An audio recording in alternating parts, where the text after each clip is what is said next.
estamos en un nuevo video y el día de hoy vamos a hablar sobre los niños con capacidades superiores. ¿Como yo? Nah, como yo no. Bueno, vamos a hablar de los niños con capacidades superiores. Entonces, para ello vamos a ver qué son los niños con capacidades superiores, ¿no? Es básicamente lo que vamos a estar albergando durante estos temas. Pues nada, el video de hoy es un poco diferente, no vamos a hablar de temas de internet.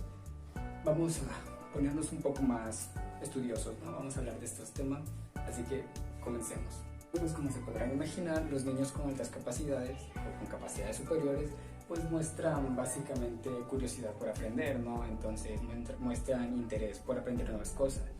Y no, a diferencia de lo que se suele pensar de las personas que son pues inteligentes o que tienen diferentes capacidades más altas que otros, no, un niño con capacidad superior no es aquel que tiene puros 10 en sus notas, o que saca puros 10 en sus exámenes, o que pasa con 10 en la materia, no, eso no es un niño con capacidad superior, porque las calificaciones de materia se pueden conseguir de diferentes formas, no solamente porque es inteligente, ¿no? En ocasiones pasa que Juanito le copia a su amigo y se recibe el 10 que era de Juanito. Y para seguir hablando de estos temas, primero tenemos que conocer qué es la inteligencia. Bueno, si no saben qué es la inteligencia, pues vamos a leer. La inteligencia es una capacidad mental muy general que implica habilidad para razonar, planificar, resolver problemas. Pero en sí, ¿qué es la inteligencia, no? La inteligencia no es simplemente leer un texto y memorizarte el texto de que dice la inteligencia es esto, la inteligencia es aquello, no. La inteligencia realmente es lo que viene después, ¿no? Es como comprender el texto en sí, comprender nuestro entorno, comprender todas esas cosas. No porque te memorices un texto o te aprendas el diccionario entero quiera decir que seas inteligente, ¿no? O sea, vamos a dar un ejemplo con las reglas de la ortografía. No porque te memorices las reglas de ortografía quiere decir que tú seas inteligente en ese aspecto. Es decir, tienes que aprender a cómo usarla y para ello tienes que entender las reglas. El memorizar el texto no quiere decir que seas inteligente, repito. Tienes que entender ese texto para poder entender las reglas y así tener una buena ortografía. Así que no. Si solamente memorizas, lamento decirte, amigo, que no eres inteligente. Bueno, si eres inteligente, pero no por memorizar el texto. Vamos al siguiente tema. Bueno, para resumir un poco de qué es la inteligencia, no, pues la inteligencia no es simplemente memorizar el texto, como ya dije. Es básicamente como comprender su significado, ¿no? Igual comprender el significado de nuestro entorno, o pues saber cómo resolver una situación. Eso digamos que se mide la inteligencia, ¿no? Pues la inteligencia, como otras cosas, pues tiene sus tipos, así que ahora vamos a ver los tipos de inteligencia. Inteligencia lógico-matemática. Su capacidad de resolución de problemas es muy llamativa y suele relacionarse con un tipo de inteligencia no verbal. ¿Qué quiere decir esto? Bueno, pues que puede resolver un determinado problema antes de verbalizarla. Y bueno, normalmente los niños que poseen ese tipo de inteligencia se les da muy bien resolver misterios, ejercicios de lógica, también se les da muy bien los que son los rompecabezas, porque básicamente trabaja todo eso, ¿no? De ser como muy cuidadoso en cuanto a eso de lo lógico matemático, ¿no? Como nos dice su nombre. Número 2. Inteligencia lingüística. Estos niños son hábiles y tienen preferencias por actividades como leer, escribir, contar chistes, aprender idiomas y jugar juegos de palabras como la sopa de letras, crucigramas, entre otros. Número 3. Inteligencia espacial. Las personas que desarrollan ese tipo de inteligencia normalmente suelen ser muy hábiles en resolver problemas espaciales, como lo son pues pintar, dibujar, leer mapas, contemplar cuadros, resolver laberintos o jugar juegos de construcción. Número 4. Inteligencia musical. Pues bueno, la inteligencia musical es propia de niños con capacidad innata para la música, ¿no? Lo que se podría desarrollar, por ejemplo, en niños que son muy buenos cantando o tocando algún instrumento, o que tengan esa noción, ¿no? Por ejemplo, hay niños que luego reconocen el sonido, entonces igual hay personas que sienten el sonido mediante vibraciones, y pues nada, eso es lo que es la inteligencia musical, ¿no? Que básicamente es una gran capacidad para cantar, escuchar música, componer, tocar algún instrumento e incluso disfrutar de la música de un concierto, entre otras cosas que tengan que ver con la música o sus derivados, ¿no? Número 5. Inteligencia kinestésico-corporal. ¿Pero eso qué es? Bueno, pues la inteligencia kinestésico-corporal es la habilidad de usar todo el cuerpo en expresión de ideas empático, la expresión de sentimientos y pues también en la capacidad de usar las manos para elaborar ciertas cosas, ¿no? Básicamente es cuando una persona se expresa sus sentimientos o las ideas que tiene, y aparte como que te brinda un ejemplo, puede ser con las manos o con el cuerpo o con ese tipo de cosas, ¿no? Y pues a los niños que manifiestan este tipo de inteligencia se les da muy bien lo que es bailar, actuar. Grandes actores pues digamos que tienen muy desarrollada este tipo de inteligencia, ¿no? Así que vamos con el siguiente. Inteligencia intrapersonal número 6. En ese tipo de inteligencia se suele distinguir a las personas que se conocen a sí mismos y les gusta trabajar pues de manera autónoma, ¿no? Normalmente son aquellos que se ponen metas y se centran en alcanzar las metas pues ellos solos, ¿no? Porque son conscientes de las capacidades que tienen y además conocen sus puntos fuertes y sus puntos débiles, así que saben cómo usar sus puntos fuertes y pues pueden ir descubriendo la manera en cómo mejorar sus puntos débiles. Hay cosas que tienen lo que es lo contrario, ¿no? Y esta es la inteligencia número 7, inteligencia interpersonal. Este tipo de inteligencia es común entre las personas que les gusta conversar, conocer nuevas personas, trabajar en equipo, ayudar a los demás. Vamos con la siguiente inteligencia, que es la número 8, inteligencia naturalista. La inteligencia naturalista se relaciona con, pues eso, ¿no? Con el medio ambiente, porque pues naturalista, ¿sabes?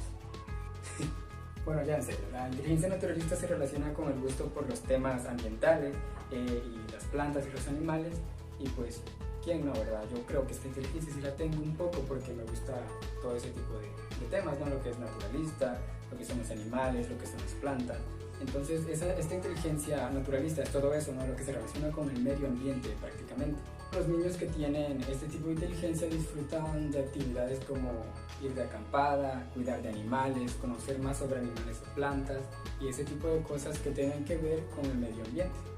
Y bueno, hasta ahora hemos hablado de lo que es la inteligencia y de lo que son sus tipos y también de cómo es todo esto, ¿no? Ahora sabemos que la inteligencia no es simplemente memorizar algo o aprender algo, es más como saber el significado o lo que eso te trata de decir o descifrar el mensaje pues de cierto texto, ¿no? O sea, no es lo mismo memorizar el texto que entenderlo, que lo más factible sería entenderlo porque pues, son como las instrucciones, ¿no? O sea, tú puedes leer y leer las instrucciones, pero para que las puedas realizar tienes que entenderlas primero y básicamente en eso se basa lo que es la inteligencia.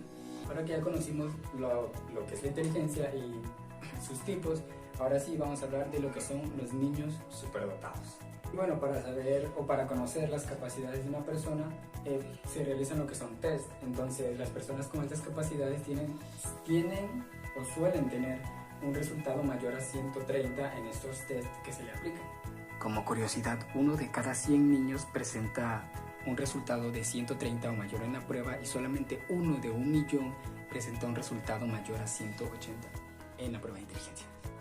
Al principio mencionamos que un niño superdotado no quiere decir que vaya a sacar 10 en todas sus materias, ¿no? Entonces es más bien como las capacidades que éste tiene para resolver las cosas o en lo que se desenvuelve. Para ello vamos a conocer los tipos de superdotación, donde vamos a conocer, pues digamos que desde lo menos a lo más. Así que vamos a empezar por el primero, que es precoz. Se trata de un niño con un desarrollo muy temprano, por ejemplo, el habla, la psicomotricidad, que es gateo o andar. Algo que podemos mencionar de este tipo de superdotación, que es la precoz, es que la mayoría de los superdotados son precoces, pero no todos los precoces son superdotados.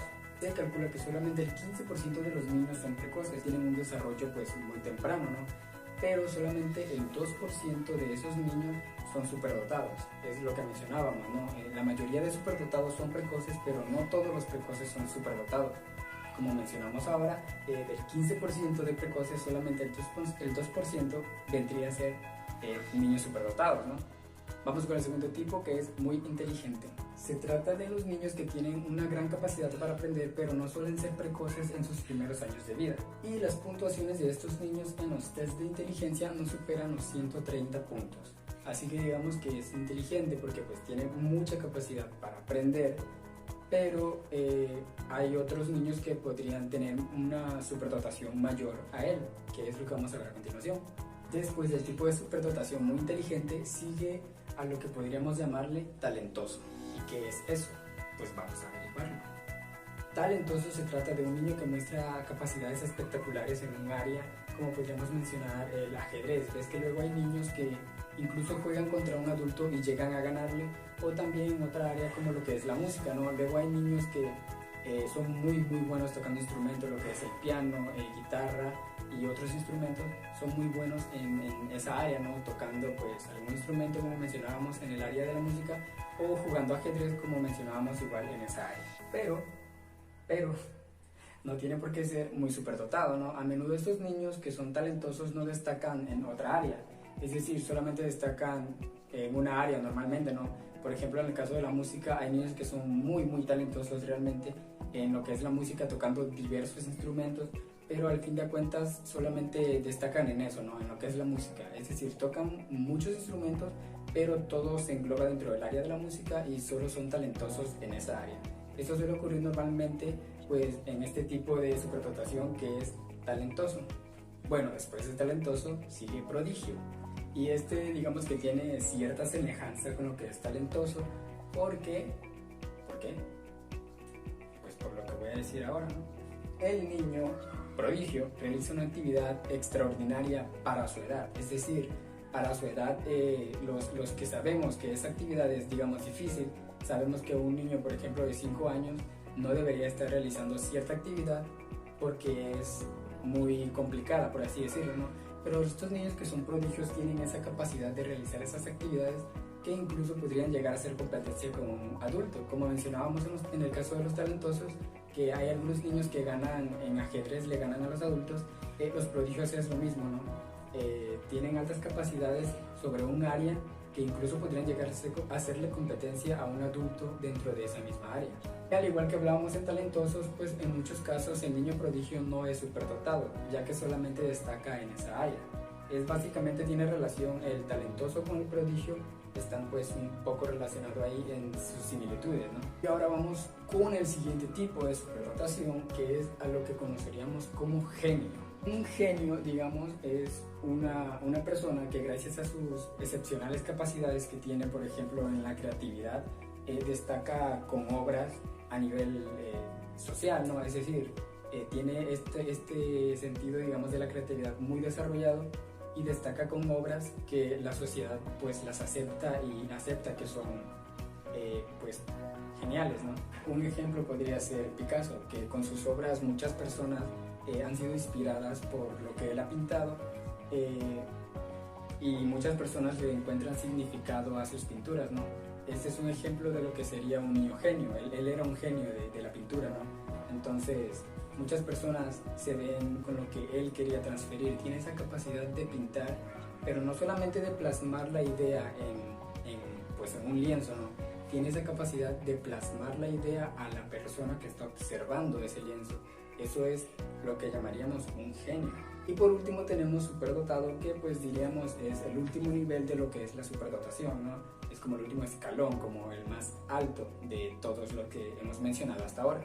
Los niños que son superdotados destacan en muchas áreas del conocimiento humano. Se considera un niño, como mencionábamos al principio, ¿no? Inteligente cuando alcanza los 130, pero no los logra superar. En el caso del superdotado logra superar este puntaje, es decir, más de 130 puntos en los test de inteligencia.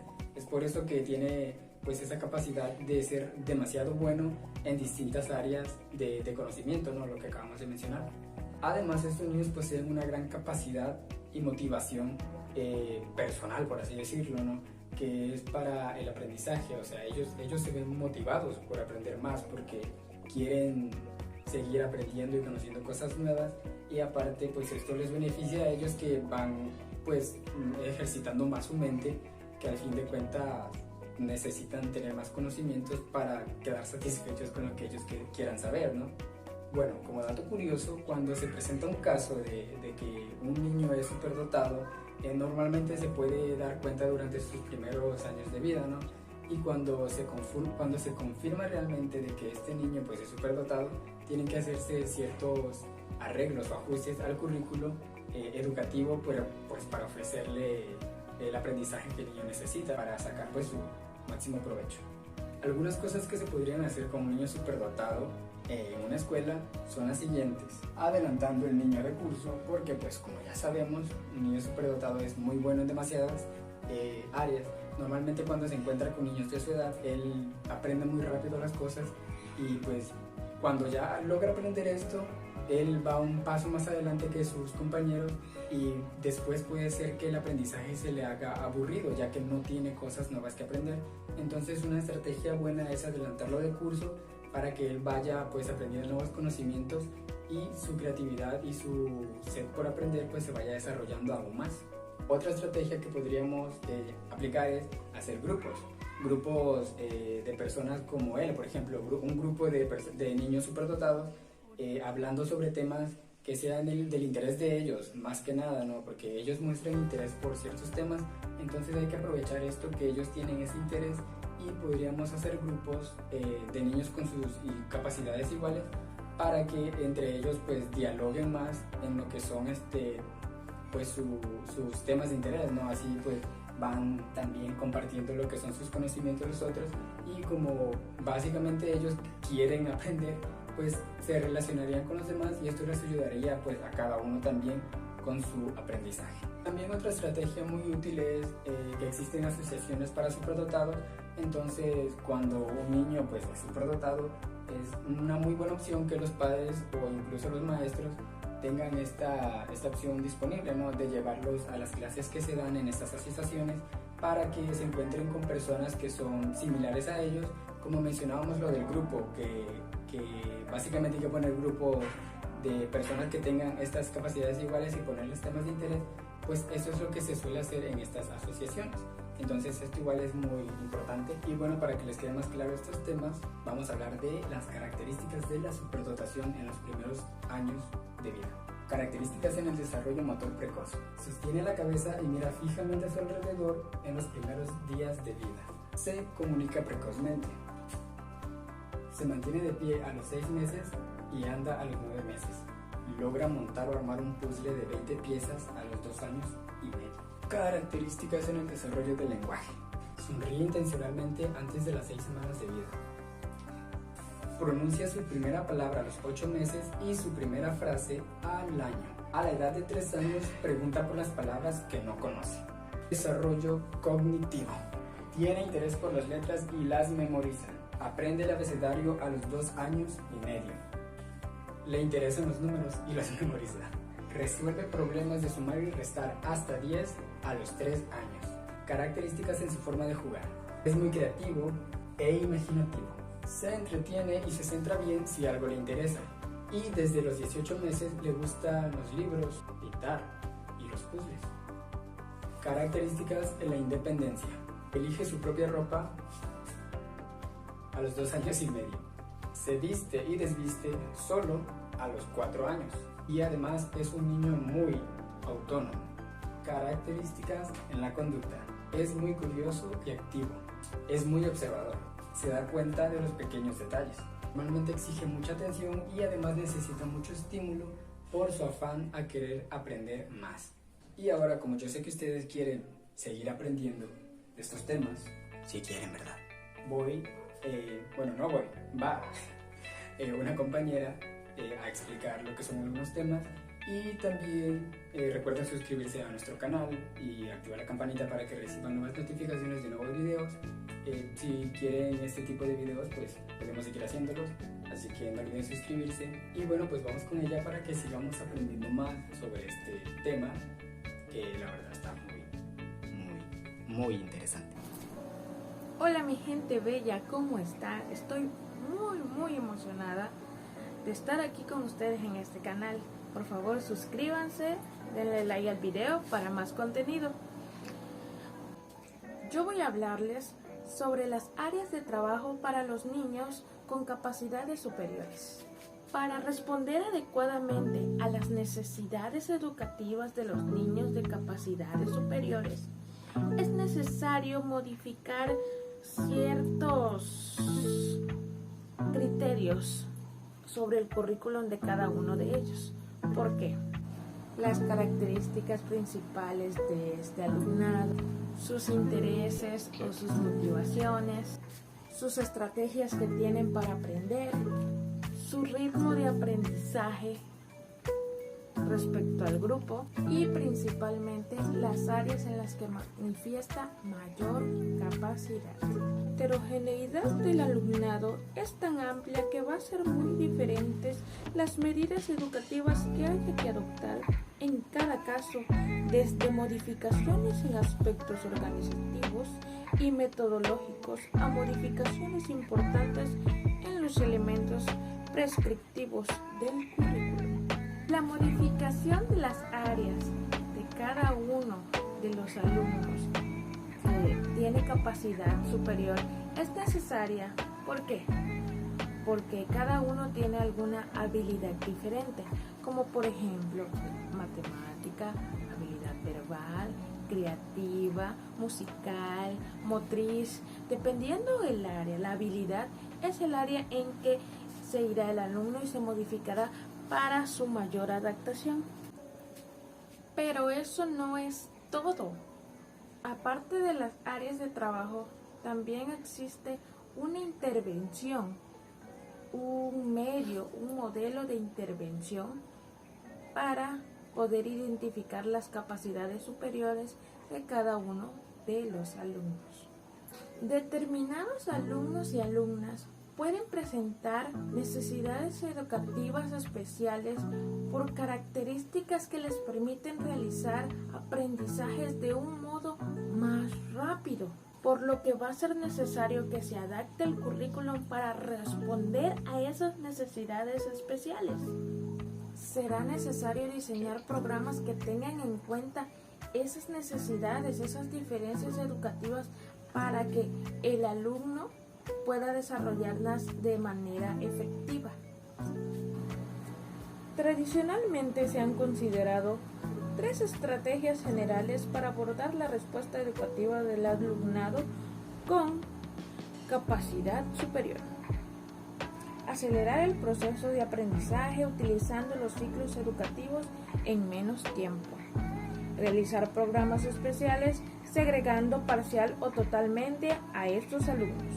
Adaptar el currículum profundizando o ampliando su proceso instructivo, modificado no tanto la cantidad de contenidos, sino la manera de trabajos. Se han diferenciado así estas 3 formas de abordar la educación de los alumnos muy capacitados, con programas de aceleración, programas que requieren un tipo de agrupamiento especial y programas de enriquecimiento de adaptación curricular. De aceleración. Ustedes saben cuál es de aceleración, ¿verdad? Comúnmente se aplica aquí en México, que, por ejemplo, en México y en otros lugares, que si el muchacho es muy inteligente, se le pasa de año sin ningún problema, ¿no?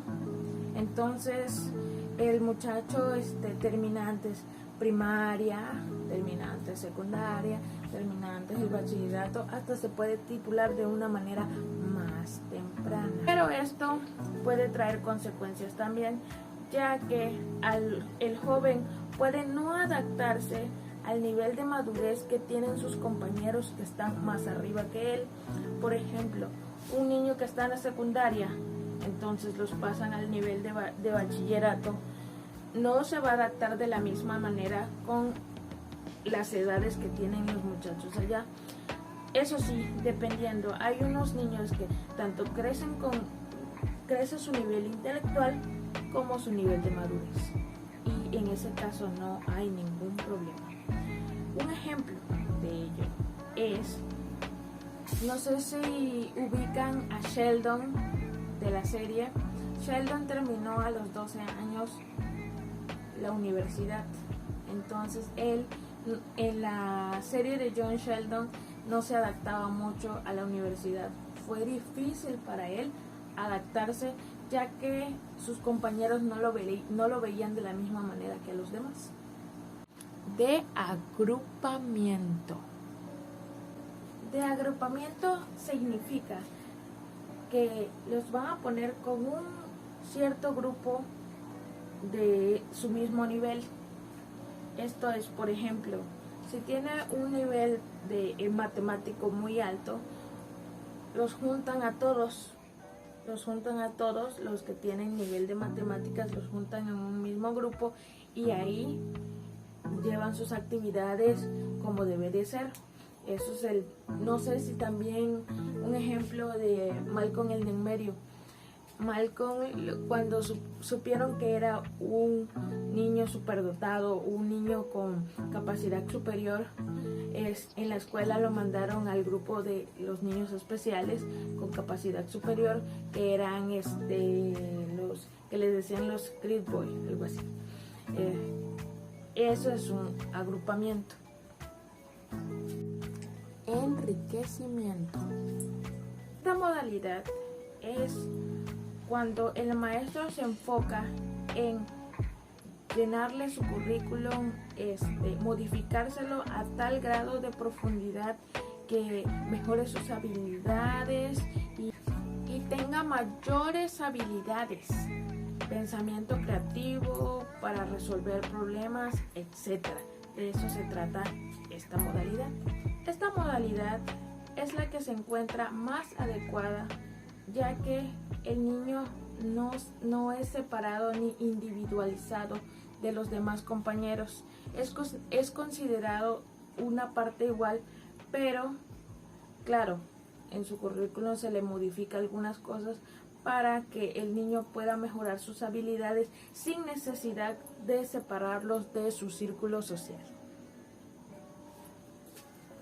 Bueno, ya que hablamos de estos temas, vamos a hablar pues del último que es igual muy importante, porque no, a pesar de que estos niños tienen pues capacidades muy buenas para el aprendizaje y eso, no quiere decir que en su vida pues personal siempre tenga que ser color de rosas, ¿no? Igual existen lo que son las consecuencias y para ello les voy a explicar lo que son las consecuencias psicológicas de los niños superdotados. En las consecuencias pues tenemos lo que es el rechazo implícito y el rechazo explícito. El explícito es donde el niño pues sufre lo que son burlas o agresiones, lo que conocemos como el acoso o el abuso escolar. Después tenemos o entra el implícito, donde ya entra lo que es pues el rechazo escolar, ¿no?